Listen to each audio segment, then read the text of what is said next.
12 जगह तिलक किया जाता है अपने शरीर में, 12 अंग में। 12 तिलक में यदि कहीं तिलक न करें लेकिन ललाट पर जरूर करते हैं। नासिका के अग्रभाग में जो यहाँ लगाते हैं इसको सिंहासन मानते हैं। नमस्कार, आप देख रहे हैं तिलक पत्रिका। मैं हूं देवेश पांडे। हमारे साथ आदरणीय महाराज राधा मोहन देवाचार्य जी जुड़े हुए हैं।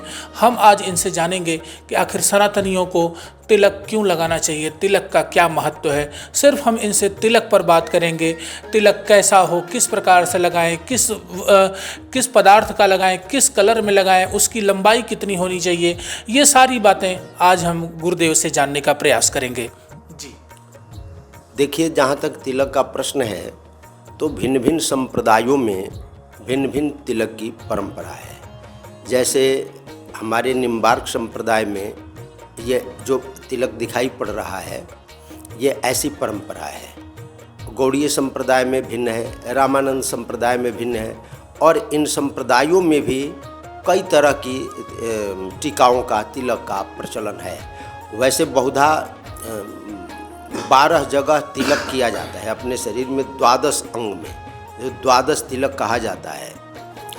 बाँह पर, कंधा पर दोनों 4, और ललाट 5, कंठकूप 6, हृदय 7, नाभि 8, वाम कुक्ष और दक्षिण कुक्ष 10, पृष्ठभाग में और दोनों जगह नीचे कटी प्रदेश में। इस तरह 12 तिलक की परंपरा ऐसा हमारे शास्त्रों में कहा गया है, पुराणों में कहा गया है कि जब तक तिलक न लगाया जाए, कंठी धारण न किया जाए और कोई भी वैदिक या पौराणिक कृत्य का संपादन किया जाए तो संपूर्ण फल प्रदान नहीं करते हैं। और ये भी मान्यता है कि यदि बिना तिलक लगाए, बिना कंठी पहने हम जो सत्कर्म करते हैं उनको भूत प्रेत राक्षस आदि ग्रहण कर लेते हैं।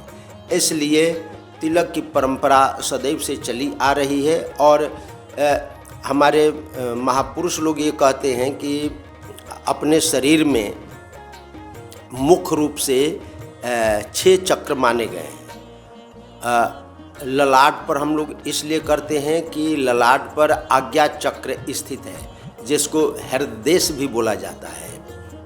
और आज्ञा चक्र पर करने का मतलब है कि ज्ञान चक्षु को ऊर्जा प्रदान करना है। जो ज्ञान चक्षु है, ज्ञान नेत्र है, उसको ऊर्जा प्रदान करना।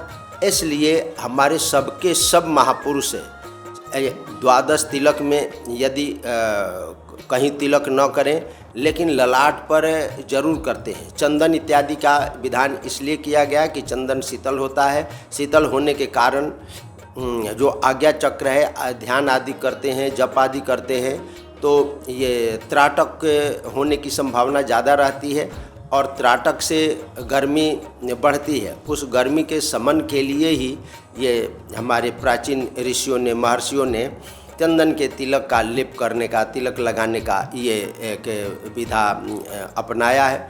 और बहुत से जैसे वैष्णव आदि हैं तिलक इसलिए लगाते हैं, नासिका के अग्रभाग में जो यहाँ लगाते हैं इसको सिंहासन मानते हैं।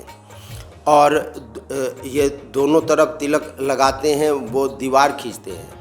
और बीच में जो श्री लगाते हैं, चाहे श्याम श्री हो, चाहे लाल श्री हो, चाहे शुक्ल श्री हो, यह हमारे मान्यता के अनुसार कि हमारे जो आराध्य हैं, इष्ट हैं, उनको हम यहाँ पर अपने भाल के ऊपर प्रतिष्ठित करते हैं। इसी के कारण हम लोग प्रायः सब संप्रदायों में, चाहे वो सन्यासी क्यों न हो, सन्यासियों में भी त्रिपुंड की परंपरा है। वो ऊर्ध्वपुंड नहीं, हमारे वैष्णव में ऊर्ध्वपुंड की परंपरा है और सन्यासियों में त्रिपुंड की परंपरा है। और त्रिपुंड में भी एक यहाँ पर बिंदी लगाते हैं लोग, चाहे सफ़ेद लगाएं चाहे लाल लगाएं, तो इसीलिए लगाते हैं कि यहाँ पर ये आज्ञा चक्र है, आज्ञा नेत्र है, यहाँ लगाने से शीतलता मिलती है। या आज्ञा चक्र को प्रदर्शित करने के लिए भी ये परंपरा चली आ रही है। हमारे शास्त्रों में, पुराणों में ऐसी मान्यता सदैव से रही है कि जब तक तिलक न किया जाए, कंठी न धारण किया जाए, तब तक पूर्ण रूप से जो वो सत्कृत का संपादन है, फल प्राप्त नहीं होता है। इसी के कारण लोग तिलक करते हैं।